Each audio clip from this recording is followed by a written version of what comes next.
En anteriores videos ya hemos abordado conceptos fundamentales sobre no dualidad y Vedanta Advaita.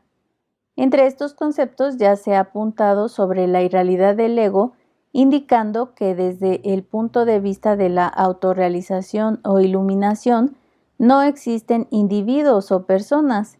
El ser, Dios o conciencia, tres términos que apuntan a lo mismo, existe como todas las manifestaciones.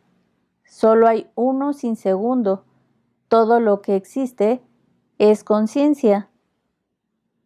Es menester hacer suficiente hincapié en esto porque esta es la base desde la que partimos y si no queda asentado, cualquier práctica que podamos realizar se torna inútil o solo servirá de combustión para reforzar nuestra identificación con una identidad individual.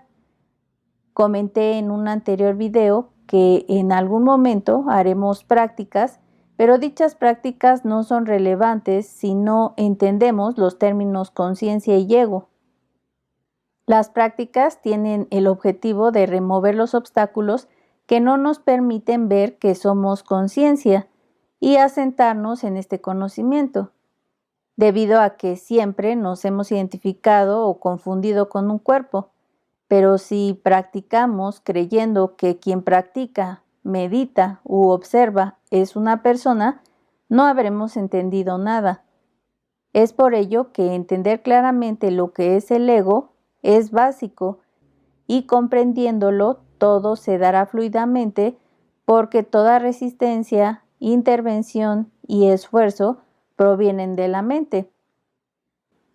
Comencemos por enfatizar que el ego, o también denominado yo, no es un ente o una persona o algo existente, más bien solo es una variable cognitiva del proceso cognitivo.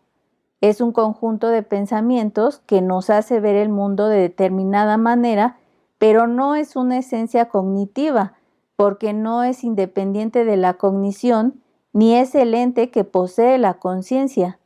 Sin conciencia no podríamos funcionar ni existiríamos, pero sin ego seguimos existiendo. El ego aparece y desaparece, así que no siempre está presente. Es una idea en la mente que genera sentido de pertenencia de la acción. Es la creencia de que yo como cuerpo realizo las acciones, cuando la realidad es que todo lo realiza y mueve la conciencia. El cuerpo solo es un objeto o herramienta movido por la conciencia y no existe un ser separado o independiente que controle su propio cuerpo. Ese es el engaño o la hipnosis. Creer que yo pienso, hago, muero, sufro. La idea de ego nos hace defender una personalidad o un individuo con historia personal. En un anterior video describimos que el ego o ahamkara es uno de los 4 elementos principales que posee Antakarana. Antakarana podría definirla como la mente o como un órgano cognitivo, metafísico y energético que no es material o visible con los sentidos, siendo este órgano la herramienta principal por la cual la conciencia da realidad al mundo. Los 4 elementos que conforman Antakarana son la mente pensante o manas, la mente racional e intuitiva buddhi, la memoria chitta y el ego ahamkara. A través de la mente se genera la mecánica de pensamiento para generar comprensiones y se utiliza a la memoria para almacenar estas comprensiones. Pero todo este proceso hasta aquí es impersonal.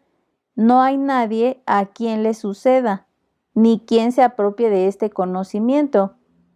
No es hasta que aparece el pensamiento ego que genera el sentido de individualidad y dice, yo soy un ser individual que está conociendo el mundo. Sin ego, no hay sentido de individualidad. El ego se sustenta en el proceso de memoria y pensamiento y empieza a operar. se independiza y dice, yo soy, yo estoy aquí, tengo una personalidad, tengo determinada edad, empiezo y termino acá.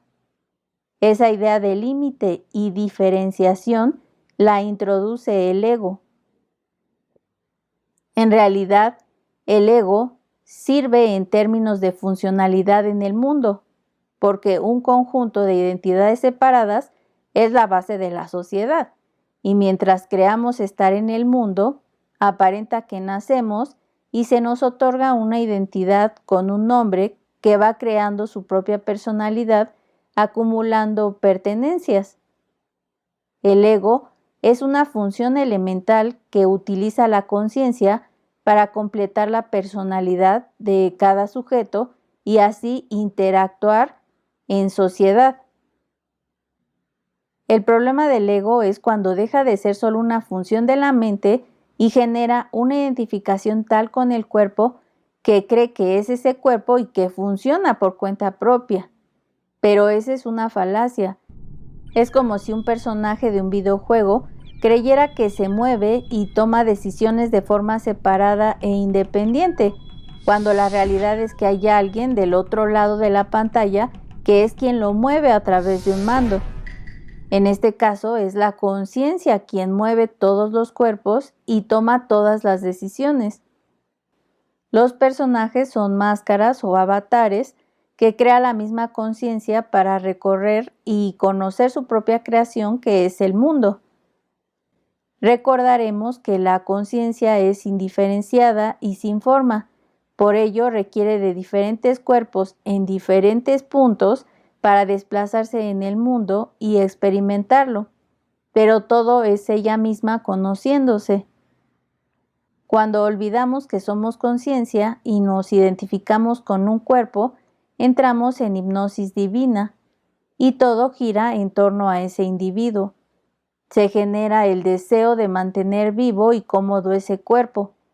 Nos apegamos al placer y rechazamos el dolor por miedo a morir, deseando que todo lo existente gire a nuestro alrededor y todo se produzca a nuestra conveniencia en base a nuestra voluntad. Resisto lo que creo que no es conveniente para mí.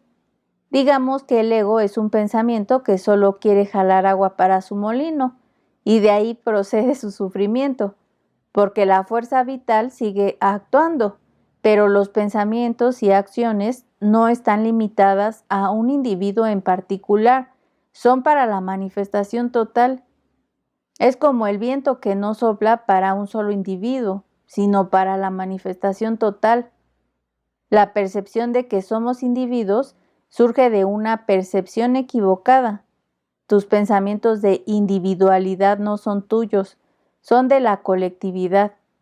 Crees que tú tienes los pensamientos, pero en realidad los pensamientos surgen en la conciencia. Al crecer en nuestro conocimiento espiritual, nuestra identificación con el cuerpo-mente individual disminuye y nuestra conciencia se expande en conciencia universal. La espiritualidad no es más que entender este juego de la conciencia. Así pues, no existe persona, solo la idea de ser persona que posee un cuerpo. Por lo tanto, la persona no descubre que es conciencia, más bien el despertar se da cuando la conciencia se descubre a sí misma. Estar en el cuerpo es una sensación, pero no es la realidad. La idea de mundo y cuerpos es una ilusión que está sucediendo en la conciencia, que es sin forma, sin tiempo y sin espacio, pero que para conocerse realiza este juego de diferenciarse y fragmentarse. Para evitar esta identificación que se produce con esta ilusión, hay que investigar profundamente quién soy y comprender que cualquier explicación que surja sobre lo que soy es un pensamiento, pero hay que preguntarnos, ¿quién soy yo que tengo estas percepciones? ¿Quién soy que permanezco en los tres estados, vigilia, sueño con sueños y sueño sin sueños? ¿Quién soy que presencia todos estos movimientos? Mediante la indagación ¿quién soy yo?, el pensamiento ¿quién soy yo?, destruirá todos los otros pensamientos. Y al igual que el palo que se usa para atizar una pira ardiendo, finalmente terminará por destruirse, dejando como residuo al ser. La voluntad es un término similar al ego o yo, pero asociado a un ambiente comportamental. Mientras haya voluntad, hay yo. La voluntad es el aspecto más determinante del ego. El yo se expresa a través de la actividad volitiva, pero si retiras de la acción el impulso volitivo, podrás deshacer el yo. El término voluntad es tan importante en el camino al despertar que merece que lo abordemos ampliamente. Debido a ello, será el tema central del próximo video. Nos vemos hasta entonces.